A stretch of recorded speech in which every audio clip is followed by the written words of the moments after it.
பேரவைத் தலைவர் அவர்களே, சிறப்பு கவன ஈர்ப்பு தீர்மானத்தில் இன்றைக்கு விருதாச்சலம் தொகுதியை பற்றி நான் உங்களிடம் பேச விரும்புகிறேன். இன்னைக்கு NLC சிறப்பு கவன ஈர்ப்பு தீர்மானம் இல்லைங்க, மென்ஷன் பண்ண பதிவு அதுவும் NLC பத்தி இன்னைக்கு பேசுனதுனால இன்றைக்கு விருதாச்சலம் தொகுதிக்கு உட்பட்ட அதை பற்றி நான் உங்க கவனத்துக்கு கொண்டு வரேன். விருதாச்சலத்தை மாவட்டமாக அறிவிக்க வேண்டும் என்பதை நாங்கள் ரொம்ப நாளா நான் கோரிக்கை வைக்கிறேன். திருமுதுகுன்றம் அப்படின்ற பழைய பேருங்க ஆங்கிலேயர் காலத்திலேயே விருதாச்சலத்தை தலைமையை கொண்டுதான் கடலூர் மாவட்டம் செயல்பட்டது.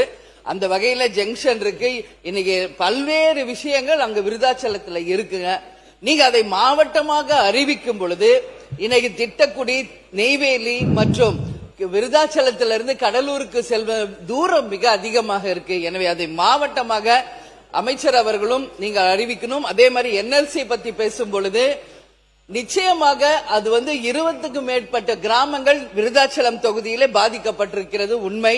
கூட்டு குடிநீர் திட்டம் வர வேண்டும் என்பதையும் முதல்ல நம்ம சொல்லியிருக்கோம். ஏன்னா அந்த கால்சியம் இருக்கிறதுனால அந்த கிட்னி பாதிப்பு இருக்கிறது, அதிகமாக இருக்கிறது. அது மட்டும் இல்லை, இதுவரைக்கும் அந்த இழப்பீடு தொகை வழங்கவில்லை. இன்றைய வரைக்கும் அந்த விவசாய மக்கள் பாதிக்கப்பட்டு கொண்டுதான் இருக்கிறார்கள். NLC மூலம் எந்த தீர்வும் விருதாச்சலம் தொகுதி மக்களுக்கு கிடைக்கவில்லை என்பதுதான் உண்மை. நன்றி.